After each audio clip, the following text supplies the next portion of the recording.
Bonjour à tous et à toutes. Alors aujourd'hui, j'ai choisi de vous parler des chiffres des nombres premiers et plus précisément de leurs propriétés pseudo-aléatoires. Donc c'est un sujet qui suscite beaucoup d'intérêt depuis plusieurs années. Alors, donc pour commencer, je vais préciser ce que j'entends par pseudo-aléa des chiffres des nombres premiers, plus précisément à quel type de problème on s'intéresse. Et en même temps, j'essaierai de vous donner quelques éléments pour comprendre ce qui nous motive à étudier ces questions-là. Et donc, pour illustrer ce caractère pseudo-aléatoire, je vous présenterai quelques résultats récents sur ce sujet. Et pour l'un d'eux, j'essaierai de vous donner quelques idées de démonstration pour que vous ayez au moins quelques idées de comment on peut attaquer ce genre de problème et quel type de notions mathématiques on utilise. Ok. Alors, donc on s'intéresse aux chiffres des entiers. Alors, ça peut être les chiffres en base 10, la base la plus communément utilisée. Ça peut être aussi les chiffres en base 2, la base 2 très importante pour l'informatique. Plus généralement, ça peut être dans une base B, où B, c'est un entier supérieur ou égal à 2. Donc, étant donné un entier B supérieur ou égal à 2, une base B, n'importe quel entier positif K, alors je le suppose ici strictement inférieur à B puissance n, la base à puissance n, s'écrit en base B de cette façon. Donc, on peut décomposer K comme une somme sur J de epsilon J de K fois B puissance J. Donc une somme pour J allant de 0 à n-1, puisque j'ai pris K plus petit que B puissance n. Alors donc ici, epsilon J de K, c'est un entier entre 0 et B-1, la base moins 1. C'est ce qu'on appelle le chiffre de K à la position J. Alors, donc par exemple, voilà, en base 10, 2025 se décompose comme ça en base 10, et donc en bleu, vous avez ces chiffres. En base 2, donc maintenant les chiffres n'ont plus que deux valeurs possibles, 0 et 1. Donc si on veut décomposer maintenant 2025 en base 2, il faut qu'on besoin l'écrire comme une somme de puissance de 2 différentes. Et les puissances de 2 qui apparaissent ici nous donnent l'écriture en base 2 de 2025. 2 puissance 0 apparaît, donc ça nous donne le 1 pour le chiffre des unités. Ensuite, les deux positions suivantes, position 1 et position 2, donc les puissances de 2 correspondantes n'apparaissent pas. Donc on obtient un chiffre 0 et un chiffre encore 0. Ensuite, à la position 3, on a un chiffre 1, etc. Ok. Alors, donc je rappelle la notation, epsilon j de k, c'est le chiffre de k à la position j. Alors, imaginons qu'on choisisse un entier k strictement inférieur à b puissance n au hasard. On regarde les fonctions epsilon 0, epsilon 1 jusqu'à epsilon n-1, donc les chiffres. Alors, ces fonctions, en fait, on peut les voir comme des variables aléatoires. Alors, étant donné une position j, quelle est la loi suivie par epsilon j vu comme variable aléatoire? La loi suivie par le chiffre à la position j. Bon, là, on regarde tous les entiers. On a combien de valeurs possibles pour le chiffre? On est en base B, donc on a B valeurs possibles. Toutes les valeurs sont équiprobables. Donc, la probabilité pour que le chiffre à la position j de mon entier k soit égal à une valeur donnée, c'est, disons, c'est 1 sur le nombre de valeurs possibles pour les chiffres, donc 1 sur b. Ok, donc pour chaque j, le chiffre à la position j peut être vu comme une variable aléatoire qui suit une loi uniforme. Maintenant, si donc je prends ma famille de variables aléatoires, c'est des variables aléatoires qui sont indépendantes ici. Par exemple, si je prends deux positions, J1 et J2, je regarde la probabilité pour que le chiffre à la position J1 soit égal à une valeur donnée, c'est 1, et en même temps que le chiffre à la position G2 soit égal à une autre valeur, c'est 2. Eh bien, comme on regarde ici tous les entiers, ça sera simplement le produit des deux probabilités. Et donc, d'après ce qu'on a vu au-dessus, 1 sur B au K. Et ça, c'est parce qu'on regarde tous les entiers. On considère tous les entiers K strictement inférieurs à B puissance n. OK. Alors, donc ici, on se restreint au cas de la base 2. On se place en base 2. Et donc j'ai introduit cette fonction S2 de K, qui n'est rien d'autre que la somme des chiffres binaires de K. Donc pour K plus petit que 2 puissance n, c'est la somme sur J allant de 0 à n-1 des epsilon J de K.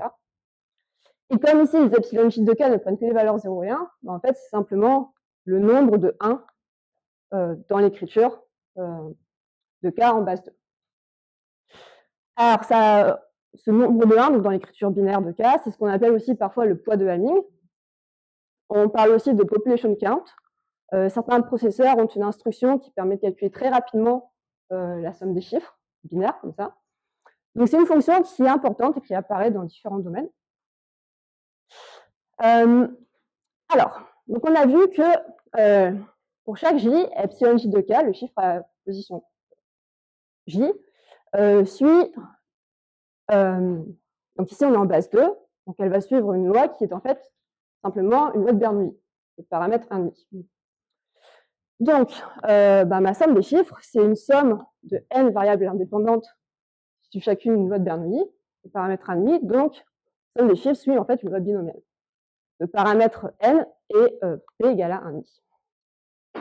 Donc par exemple, on connaît très bien la probabilité pour que la somme des chiffres soit égale à une valeur donnée. On a une formule exacte, c'est 1 sur 2 puissance n fois L parmi n. Donc autrement dit, si on prend un entier K strictement inférieur à 2 puissance n au hasard, si parmi donc, tous les entiers K strictement inférieurs à 2 puissance n, on s'intéresse à la proportion des entiers dont la somme des chiffres est égale à L, eh bien on l'a ici, c'est 1 sur 2 puissance n fois L parmi n. Donc, les chiffres de tous les entiers peuvent être vus comme des variables aléatoires, qui suivent chacune une loi qu'on connaît bien, et ça peut permettre d'obtenir facilement certaines propriétés statistiques des chiffres des nombres des chiffres des entiers. Par exemple, quelle est la proportion que la somme des chiffres soit égale à L? Bon, ben voilà. Enfin, quelle est la proportion parmi les entiers de ceux dont la somme des chiffres est égale à L? Elle est donnée ici. OK. Alors, dans la suite de l'exposé, au lieu de regarder tous les entiers, on va se restreindre à un sous-ensemble particulier des entiers. Un sous-ensemble intéressant. Alors, je vous donnerai un peu plus tard des exemples d'ensembles que je considère comme intéressants. Donc pour l'instant, imaginons qu'on ait un ensemble E d'entiers intéressant, un ensemble infini d'entiers. Alors la grande question à laquelle on aimerait apporter des réponses, c'est la suivante. Donc les chiffres des entiers de cet ensemble E intéressant se comportent-ils comme les chiffres de tous les entiers? Alors, plus précisément, quel type de problème on regarde? On considère une propriété des chiffres, une propriété qu'on aimerait étudier, qui porte sur les chiffres. Et on aimerait comparer ces deux proportions. Donc ici, c'est la proportion parmi les entiers de mon ensemble E, qui sont plus petits que x. Il faut imaginer que x, ici, c'est un grand entier, c'est une bande qu'on se donne. Donc la proportion parmi tous les entiers de l'ensemble E plus petit que x, des entiers dont les chiffres vérifient la propriété P. Donc c'est ce quotient, nombre d'entiers K plus petit que x dans E, dont les chiffres vérifient la propriété P, divisé par le nombre total d'éléments ici. On aimerait comparer cette proportion avec celle-ci, c'est-à-dire la même, simplement je remplace l'ensemble E par tous les entiers.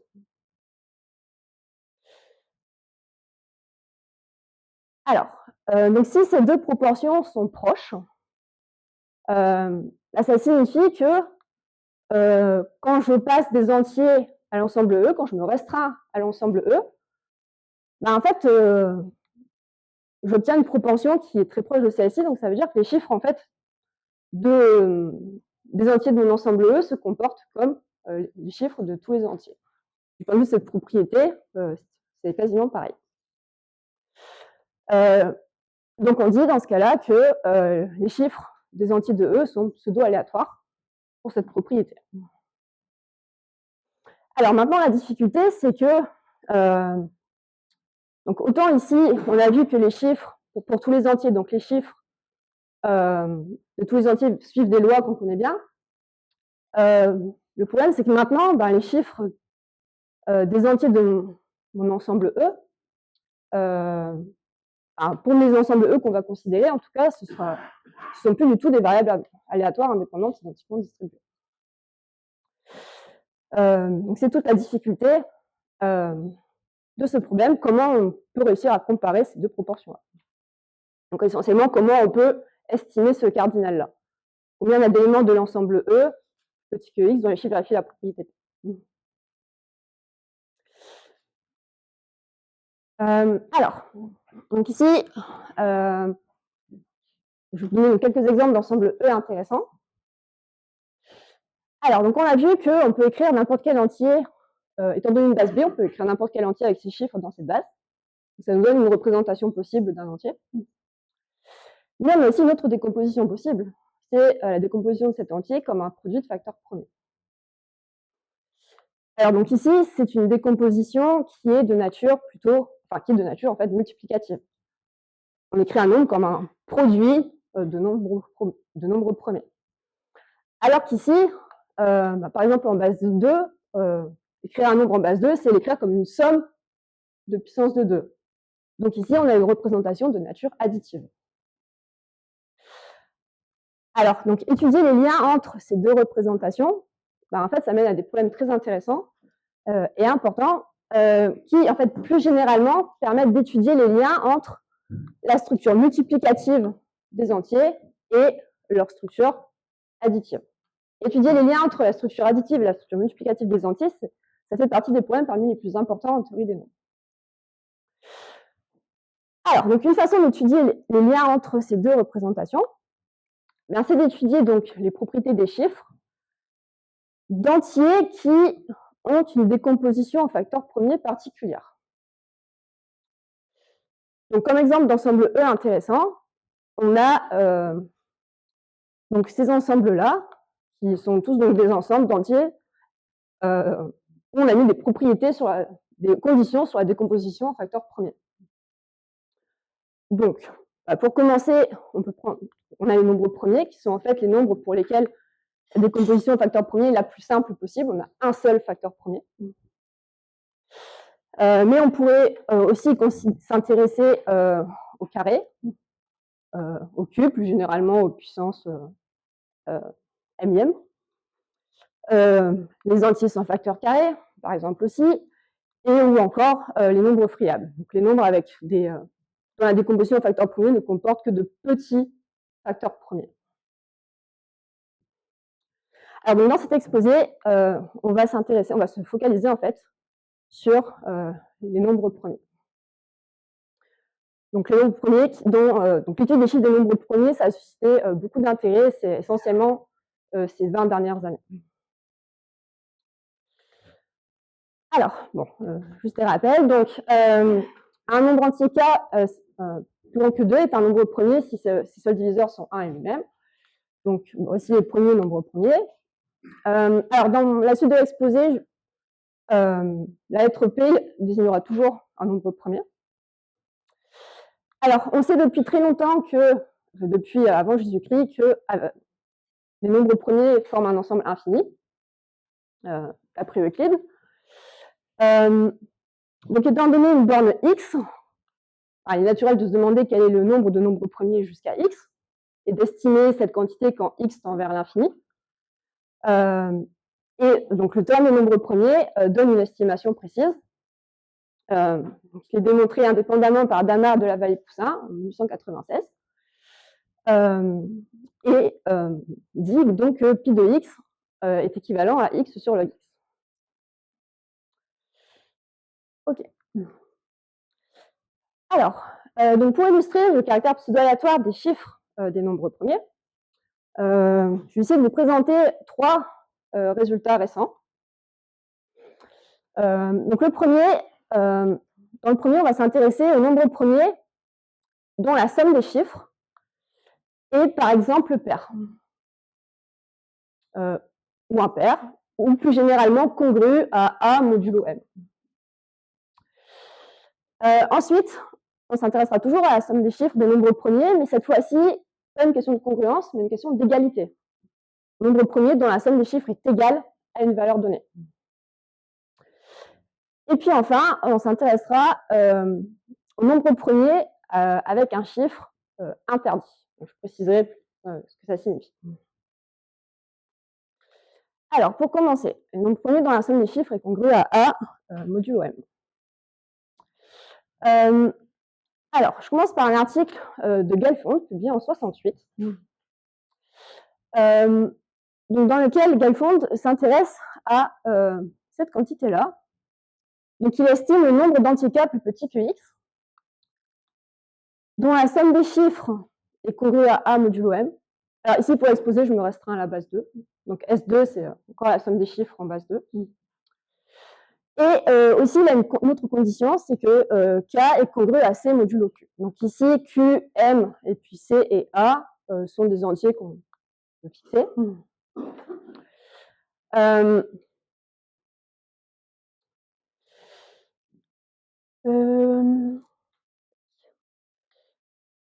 Ok. Donc, il a montré que, essentiellement, cette quantité, en fait, ne dépend pas des valeurs qu'on met ici. Ne dépend pas de C ni de A. Asymptotiquement, en tout cas. Donc, asymptotiquement, il montre que cette quantité-là, en fait, c'est le nombre total d'entiers jusqu'à x, donc x, divisé par, alors, m fois q. Donc, m, c'est le nombre de valeurs possibles pour A, et q, c'est le nombre de valeurs possibles pour C.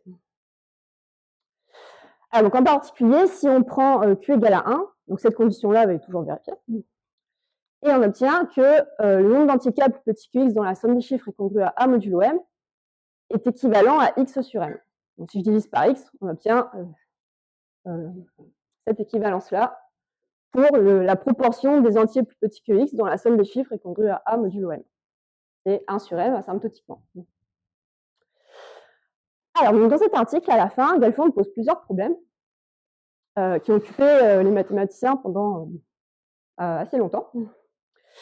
Donc, notamment ce problème-là, qui est d'estimer donc le nombre premier dont la somme des chiffres est congrue à A modulo M. Autrement dit, par rapport à son travail, donc on garde cette condition-là, mais ici, on remplace celle-ci par K est un nombre premier. Alors, donc ici, on a la proportion parmi tous les entiers, plus petit que x, de ceux dont la somme des chiffres est congrue à A modulo M. C'est équivalent à 1 sur M. Naturel de se demander si cette proportion est préservée quand on se restreint maintenant au nombre premier. Donc, autrement dit, naturel de se demander si donc le nombre premier plus petit que x dont la somme des chiffres est congrue à A modulo M, divisé par le nombre total de nombres premiers plus petit que x, est équivalent du coup à la même réponse qu'ici, donc 1 sur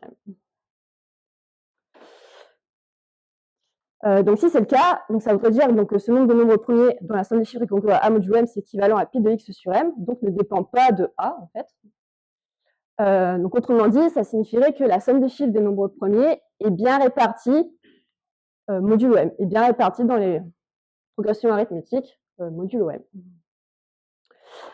Alors, donc ici, donc Joël Riva, qui est, dont je reparlerai un peu plus tard, a fait quelques calculs et quelques diagrammes correspondants. Alors, donc ici, donc on s'intéresse encore au nombre premier plus petit qu'une certaine borne. Il a fait les calculs pour 10 puissance 10. Dans la somme des chiffres est congrue à A modulo M. Alors, on a ici M égale 2, M égale 3 et M égale 4. Alors, pour M égale 2, donc modulo 2, donc pour les deux valeurs possibles de A, 0 et 1, on obtient donc le nombre de nombres premiers dont la somme des chiffres est congrue à A modulo 2, et, enfin, en tout cas sur le dessin, on obtient des valeurs très similaires. Ensuite, modulo 3, de même, la somme des chiffres des nombres premiers modulo 3 semble bien se répartir dans les 3 classes, et encore modulo 4. Donc on a l'impression que oui, ce que je posais comme question ici, ça semble vrai. Et donc ce problème a été résolu en 2010 par Christian Mauduit et Joël Riva dans un article publié à Annals. Donc ils sont parvenus à estimer le nombre de nombres premiers dans la somme des chiffres est congrue à A modulo M, qui est asymptotiquement équivalent à pi de x sur M. Donc, autrement dit, la somme des chiffres binaires, donc si je donne l'énoncé pour la base 2, la somme des chiffres binaires des nombres premiers est bien répartie modulo M. Si je l'énonce en base 2, ils obtiennent un résultat dans toute base. Alors, donc je vais vous donner quelques idées de au moins comment on peut commencer à attaquer ce problème. Donc j'utilise la même notation qu'Harald pour E de x. Alors, on souhaite en fait détecter cette congruence. Comment détecter le fait que la somme des chiffres de P est congrue à A modulo M? Alors, la somme des chiffres de P, c'est une fonction de nature additive. Donc, une approche assez naturelle pour détecter cette congruence, en fait, c'est d'utiliser des relations d'orthogonalité pour les caractères additifs. Autrement dit, c'est d'utiliser cette relation-là, qui est la relation que Harald a écrite tout à l'heure, puisque ce produit d'exponentielle, donc c'est E de h facteur de q-a sur m. Et donc, on sait que ça prend les valeurs 0 ou 1, et ça vaut 1 exactement quand q-a est divisible par m, c'est-à-dire q congru à a modulo m. Donc, avec cette formule, on peut détecter que q est congru à a modulo m. Donc maintenant, pour compter donc, le nombre de nombres premiers plus petit que x dans la somme des chiffres est congru à a modulo m, comment on procède? Bon, on dit que c'est la somme sur les p plus petit que x de quoi? Ici, on donnerait une quantité qui vaut exactement 1 quand la somme des chiffres est congrue à a modulo m. Et donc, on détecte cette congruence avec cette formule. OK. Ensuite, donc on a deux sommes ici. On intervertit les deux sommes. On obtient 1 sur m, la somme sur h devant. Cette exponentielle qui dépend que de h, on peut la mettre donc, devant. Et il reste la somme sur p plus petit que x, donc de e de h, somme des chiffres de p sur m. Alors, donc ici, donc regardons la contribution condensée du terme qui correspond à h égale à 0. Alors pour ce terme-là, pour h égale à 0, ce qu'on peut dire de cette somme d'exponentielles? Pour h égale à 0, toutes les exponentielles en fait valent 1. Donc cette somme d'exponentielles, c'est simplement le nombre total du nombre premier jusqu'à x. Et puis cette exponentielle ici vaut 1. Donc au final, la contribution de h égale à 0, c'est ce quotient, c'est pi de x sur m, qui est exactement le terme principal qu'on veut obtenir dans l'estimation. Donc ça signifie que la contribution de tous les autres h, ça doit rentrer dans le terme d'erreur. Donc on va simplement chercher à la majorer, montrer qu'elle est plus petite en module que la taille, c'est négligeable devant la taille du terme principal. Donc on enlève le terme pour h égale à 0 et puis on majore ce qui reste. On fait rentrer la valeur absolue à l'intérieur de la première somme. L'exponentielle ici en valeur absolue donne 1. Et on obtient comme majoration cette quantité-là. Et donc notre rôle maintenant, toute la difficulté, c'est d'arriver à montrer que ceci c'est un petit taux de pi de x. Alors, donc ici on a une somme d'exponentielles sur donc les p plus petits que x. Donc c'est des exponentielles de module 1. Donc si on majore simplement, on obtient par une égalité triangulaire, on obtient que c'est plus petit que pi de x simplement. Mais en fait, on veut montrer qu'on a plus d'annulations, qu'on a des annulations en fait, et que finalement, la taille de cette somme, c'est négligeable devant pi de x. Donc en fait, le résultat technique principal de ce travail de Christian Mauduit et Joël Riva, c'est ce résultat sur les sommes d'exponentielles. Donc il montre que la somme sur P plus petit que X des E de alpha somme des chiffres de P. Donc ici, alpha, c'est un réel qui n'est pas un entier. Dans notre cas, donc la somme exponentielle correspondante sur la diapo d'avant, alpha, c'est un nombre compris entre 0 et 1. Okay. Donc cette somme d'exponentielle est plus petite qu'une constante qui dépend du alpha, fois une puissance de x qui est strictement inférieure à 1. Et donc c'est gagné, puisque en fait c'est même meilleur que ce qu'on voulait, puisqu'on voulait simplement montrer que c'est un petit taux de pi de x. Pi de x, c'est équivalent à x sur log x. Et ici, on obtient une puissance de x qui est plus petite que 1. Donc c'est largement négligeable devant pi de x. Voilà, donc toute la difficulté. Oui. Pardon? X, c'est la bande qu'on se met ici. On somme sur tous les nombres premiers jusqu'à x.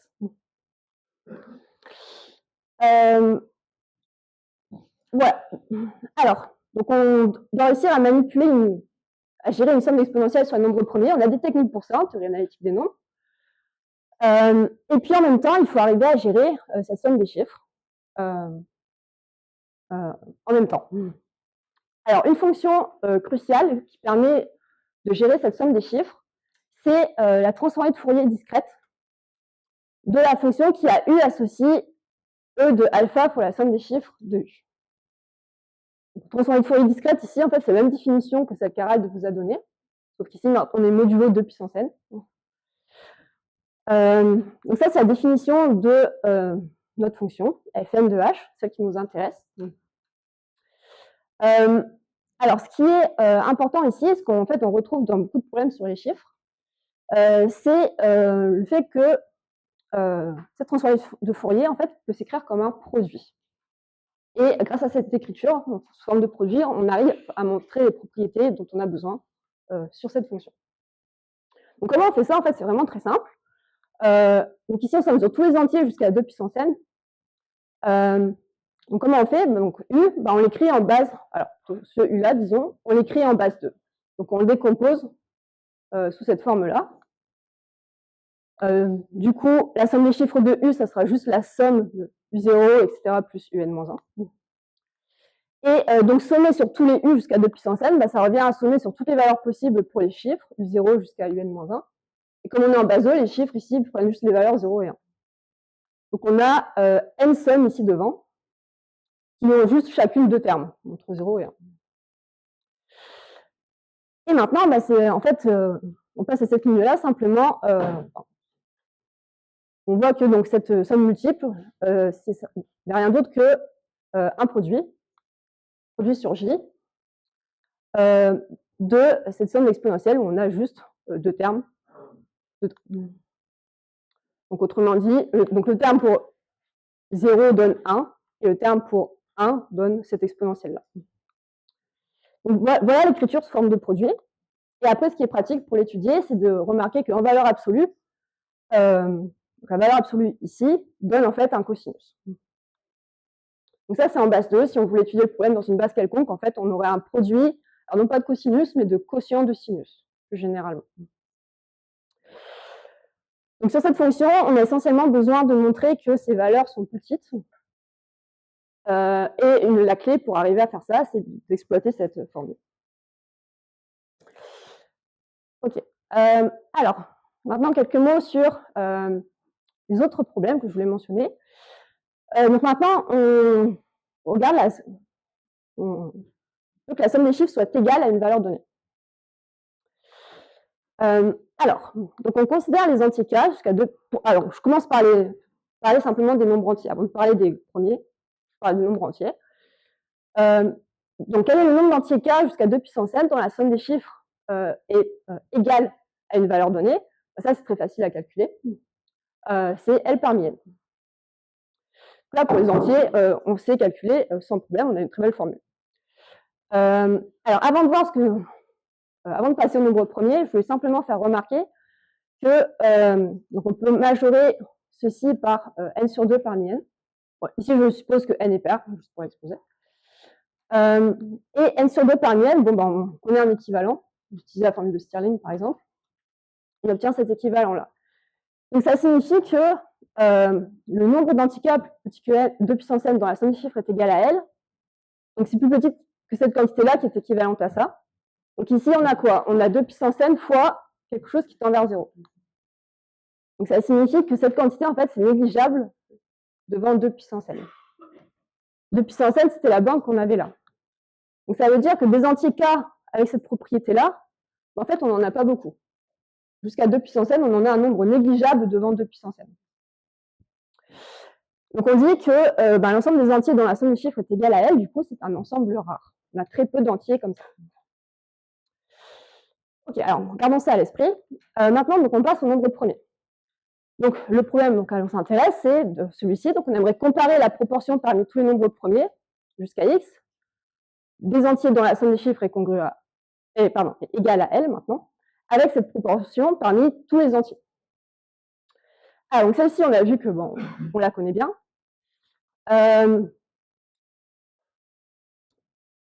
Alors, donc, autrement dit, donc on aimerait pouvoir estimer ce cardinal-là. Le nombre de P plus petit que X dont la somme des chiffres est égale à L.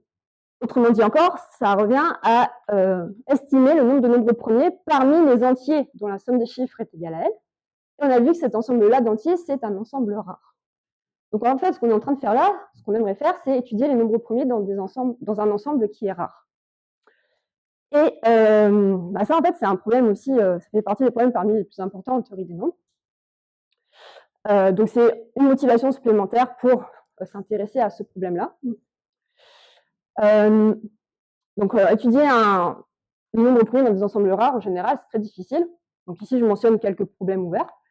Comme exemple d'ensemble d'entiers très très rares, on a les entiers de la forme 2 puissance m-1. On a très peu d'entiers de cette forme-là. Et l'existence d'une infinité de nombres premiers de cette forme, qu'on appelle nombre premier de Mersenne, c'est un problème qui est très largement ouvert. Et pour citer un autre ensemble rare, mais quand même moins rare, donc on a les entiers de la forme m carré plus 1. Et ici aussi, c'est un problème ouvert de savoir s'il existe une infinité de nombres premiers de cette forme. Ok.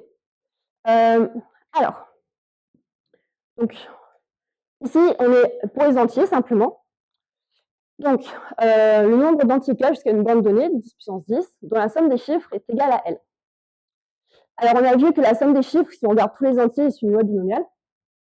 Donc ici, on retrouve, donc on a L en abscisse, on retrouve cette loi binomiale qui est proche d'une gaussienne. Donc ça, c'est pour les entiers. Maintenant, si on se restreint en nombre premier, qu'est-ce qu'on obtient? On obtient ceci. Donc on retrouve cette allure de gaussienne. Donc la somme des chiffres des nombres premiers semble se comporter de la même façon que la somme des chiffres de tous les entiers.